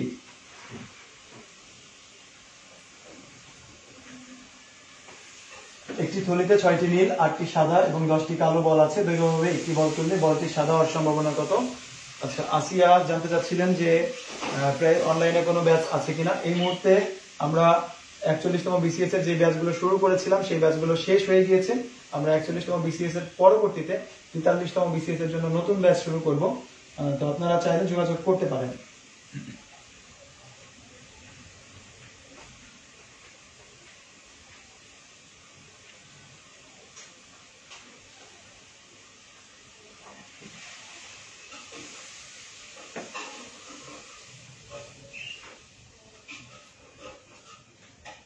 মাহসিন হাসান হোসাইন সুমন, আপনাকে অসংখ্য ধন্যবাদ। তো যাই হোক, সাদা হওয়ার সম্ভাবনা কত, এটা ছিল হচ্ছে প্রশ্ন। তো আমি এই একটা প্রশ্ন দিয়ে আপনাদেরকে এই রিলেটেড যত ধরনের প্রশ্ন আসতে পারে সব ধরনের প্রশ্নগুলো সমাধান করার টেকনিকগুলো দেখিয়ে দিব। সাদা হওয়ার সম্ভাবনা কত, তো এখানে আমাকে প্রথমেই যে কাজটা করতে হবে, টোটাল বল আছে কতটি সেটা হিসাব করে বের করতে হবে। 6 আর 8 হচ্ছে 14, 14 আর 10 যোগ করলে আমরা পাচ্ছি 24, তার মানে মোট ফলাফল হচ্ছে 24। আর অনুকূল ফলাফল হচ্ছে সাদা বল, তো সাদা বল আছে 8টি, তার মানে রেজাল্ট হবে 8/24, কাটাকাটি করলে অ্যান্সার হবে 1/3। এটার জন্য অ্যান্সার হচ্ছে 1/3। এখন এই প্রশ্নটা দিয়ে দিলাম, সাদা না হওয়ার সম্ভাবনা কত। এর আগে আমরা বের করেছি সাদা হওয়ার সম্ভাবনা কত, এখন চাচ্ছি সাদা না হওয়ার সম্ভাবনা কত।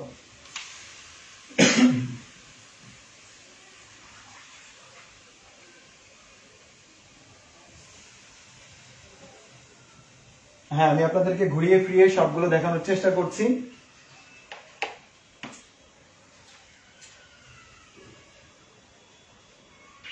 এবং আপনারা একটু দ্রুত অ্যান্সার করার চেষ্টা করবেন, অনেক সময় হয়ে গিয়েছে। সাধারণত ম্যাথ ক্লাস, এত লম্বা ক্লাস অনেক স্টুডেন্টই থাকতে চায় না বা করতে চায় না, কারণ এতক্ষণ সময় ম্যাথ মাথায়ও ধরে না, এটা আমিও জানি। তো সাদা না হওয়ার সম্ভাবনা কত, তো আমরা কিছু সময় আগে কিন্তু বের করেছি যে সাদা হওয়ার সম্ভাবনা হচ্ছে 1/3। তো যদি কোনো নেগেটিভ অ্যান্সার চাই, অর্থাৎ না হওয়ার সম্ভাবনা কত, হওয়ার সম্ভাবনাটাকে 1 থেকে মাইনাস করে দিলে আমরা না হওয়ার সম্ভাবনা পেয়ে যাব। 3 - 1 2/3, সাদা না হওয়ার সম্ভাবনা হবে 2/3। তো এই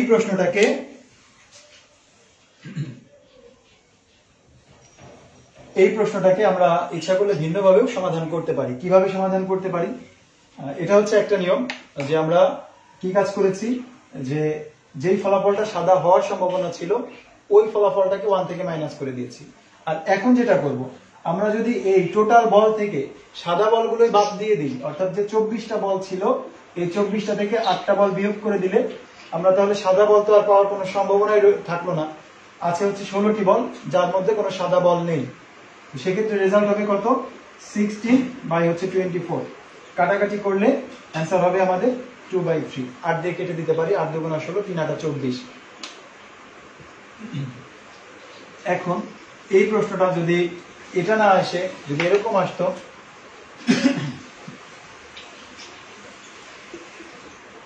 নীল অথবা কালো হওয়ার সম্ভাবনা কত, নীল অথবা কালো হওয়ার সম্ভাবনা কত, নীল অথবা কালো হওয়ার সম্ভাবনা কত। তো এক্ষেত্রে এই নীল অথবা কালো মানে কি, সাদা হবে না, নীল হবে অথবা কালো হবে। তো এই অঙ্কটা কিন্তু আমরা অলরেডি করে আসছি, যে এই প্রশ্নটা করাও যে কথা আর সাদা না হওয়ার সম্ভাবনা একই কথা। সাদা না হওয়ার সম্ভাবনা, না হওয়ার সম্ভাবনা কত। এই দুটা প্রশ্নের রেজাল্ট একই আসবে, কারণ এই দুটার মর্মার্থটা কিন্তু একই দাঁড়াচ্ছে এই প্রশ্নের জন্য। তো যাই হোক, আমরা যদি অথবা থাকে তাহলে যে কাজটা করতাম, সংখ্যাগুলো যোগ করে দিতাম। তো 6টি নীল আর 10টি কালো, সব মিলিয়ে হবে 6 + 10 16টি। তাহলে সম্ভাবনার মান কত পাচ্ছি আমরা, সম্ভাবনা হবে উপরে 16 নিচে 24, কাটাকাটি করলে আবার হবে 2/3। ওকে, তো এই একটা গেল। এরপরে আসি, তো এরকম ভিন্ন ভিন্ন সাদা বা লাল হওয়ার, সাদা বা নীল হওয়ার সম্ভাবনা কত, বা কালো বা সাদা হওয়ার সম্ভাবনা কত, যে কোনোটার সাথে তুলনা করতে পারে। এগুলো সব একই নিয়মে। এখন আসি, 10টি কালো বল আছে, বলগুলো থেকে দৈবভাবে পরপর 3টি বল তুললে, পরপর 3টি বল তুললে 3টি বলই কালো হওয়ার সম্ভাবনা কত, কালো হওয়ার, আচ্ছা কালো না বলে আমরা রেজাল্টটা একটু ভালো আসবে, সাদা হওয়ার সম্ভাবনা কত, সম্ভাবনা কত। 10টি মানে আগের যে রেজাল্ট গুলো ছিল ওই ফলাফলগুলো নিয়ে আমরা অঙ্কগুলো করব। 6টি নীল, 8টি সাদা, 10টি কালো বল আছে। বলগুলো থেকে দৈবভাবে পরপর 3টি বল তুললে 3টি বলই সাদা হওয়ার সম্ভাবনা কত হবে? তো এই প্রশ্নটা কিন্তু একটু জটিল, যারা সম্ভাবনার অঙ্কগুলো এর আগে করেনি তাদের উদ্দেশ্যে বলছি, যে আপনার কাছে জটিল মনে হতে পারে, তবে আমরা খুব সহজভাবে সমাধান করার চেষ্টা করব। দেখেন, 3টি বল তুলবো পরপর, মানে প্রথমে একটা একটা করে হিসাব করি আমরা। একটা বল তুলে ফেললাম, তো প্রথম বলটা তুললে সেই বলটা সাদা হওয়ার সম্ভাবনা কত হবে? এই যখন প্রথম বলটি তুললাম, প্রথম বলের জন্য সাদা হওয়ার সম্ভাবনা হবে, তখন বল ছিল হচ্ছে 24টি আর সাদা বল ছিল 8টি। এখন একটি বল তোলা শেষ, দ্বিতীয় বলটি যখন তুলবো তখন আমার কাছে বল আছে আর 23টি। একটা বল যেহেতু তুলে ফেলেছি, পরপর 3টি বল তুলবো, তাহলে তখন সাদা বল আছে আর 7টি। তো সেক্ষেত্রে আমার সম্ভাবনার মান হবে 7/23। আর তৃতীয় বলের ক্ষেত্রে আমার বল আরো একটা তুলে ফেলেছি, তাহলে 23টা থেকে আরো একটা বাদ দিলে বল আছে আর 22টা। আর সাদা বল 2টা তুলে ফেলছি, 8টা থেকে 2টা তোলা হয়ে গেছে, আর বাকি আছে 6টি। তো এক্ষেত্রে আমার মানে রেজাল্ট হবে হচ্ছে তৃতীয় বলটি সাদা হওয়ার সম্ভাবনা হবে 6/22। এখন বলা হচ্ছে যে 3টি বলই সাদা। এই 3টি বলই সাদা বলতে আমরা কি বুঝি? প্রথম বলটি সাদা এবং দ্বিতীয় বলটি সাদা এবং তৃতীয় বলটি সাদা। তো আপনাদের উদ্দেশ্যে বলে রাখি, এই এবং এই কথাটি থাকলে আমরা ফলাফলগুলোকে গুণ করে দেব। এবং থাকলে বা যদি আমরা বুঝতে পারি যেখানে এবং ব্যবহৃত হচ্ছে, তাহলে এই ফলাফলগুলোকে আমরা গুণ করে দেব। অর্থাৎ এটার জন্য সম্ভাবনার মান হবে 8/24 ইন্টু 7/23 ইন্টু 6 ভাগ হচ্ছে 22। তো কেটে দেই, 3 8 24, 3 দিয়ে 6কে কেটে দেই 2 বার, 2 দিয়ে 22কে কাটলে যাবে হচ্ছে 11 বার। তাহলে উপরে থাকবে আমাদের 7 আর নিচে থাকবে 23 আর 11। এই 11 দিয়ে আপনাদেরকে অনেকবার গুণ করা শিখিয়েছি, আজকেও বলে দিচ্ছি। 3 এর 3, 3 আর 2 যোগ করলে 5, 2 এর 2, অর্থাৎ 7/253। এটাই হবে আমাদের রেজাল্ট, সম্ভাবনার মান।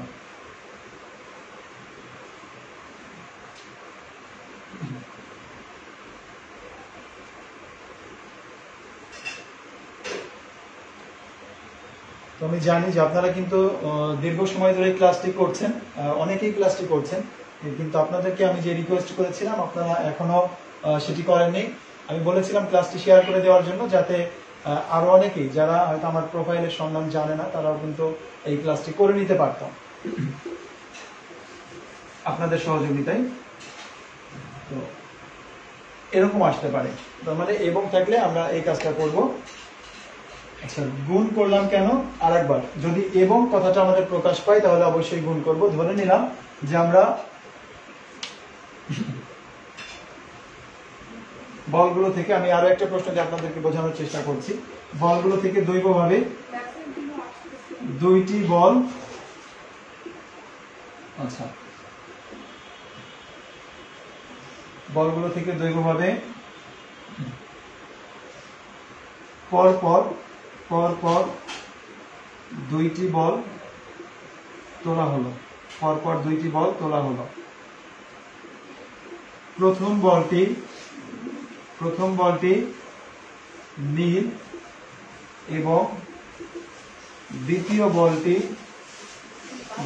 বলটি কালো হওয়ার সম্ভাবনা কত? কালো হওয়ার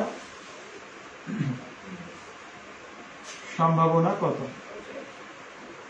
প্রথম বলটি নীল এবং দ্বিতীয় বলটি কালো হওয়ার সম্ভাবনা কত? এই মানটি জানতে চাচ্ছিলাম। তো আমি আপনাদের জন্য সময় দীর্ঘায়িত করছি না। প্রথম বলটি নীল, প্রথম বলটি নীল হওয়ার সম্ভাবনা কত হবে? নিচে হচ্ছে 24 আর নীল বল ছিল আমাদের 6টা। এখন একটা বল তুলে ফেলেছি, আমার হাতে আর কতটি বল আছে? আরো 23টা বল আছে।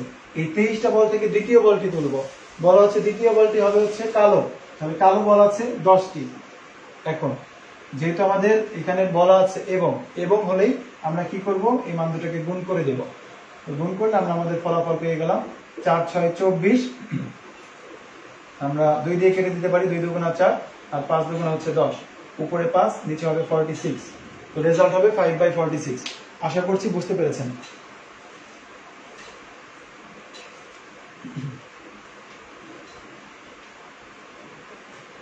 সাইদ মাহমুদ ভাই, আপনি জানতে চেয়েছিলেন যে গুণ কেন করলাম। আশা করছি যে এখন থেকে ক্লিয়ার, যে আমাদের যখন এই এবং সম্পর্কটি আমরা বুঝতে পারবো, সেক্ষেত্রে আমাদের অবশ্যই কি করতে হবে, গুণ করতে হবে। আর অথবা থাকলে মানগুলো আমরা যোগ করে থাকি। তো এই টাইপের এই বলের অঙ্কগুলো আমাদের জন্য আসতে পারে, তো সম্ভাবনা থেকে এই অঙ্কগুলো আসতে পারে। আমরা আরো একটা অঙ্ক দেখাচ্ছি তাস নিয়ে। তো তাসের ক্ষেত্রে অবশ্যই আপনাকে তাস সম্পর্কে পরিপূর্ণ ধারণা থাকতে হবে। এক প্যাকেট তাসের সংখ্যা হচ্ছে 52টি, 52টি তাস থাকে। এক প্যাকেট তাসে 52টি তাস থাকে। এর মধ্যে 4 প্রকারের তাস থাকে: ইস্কাপন, হরতন, রোহিতন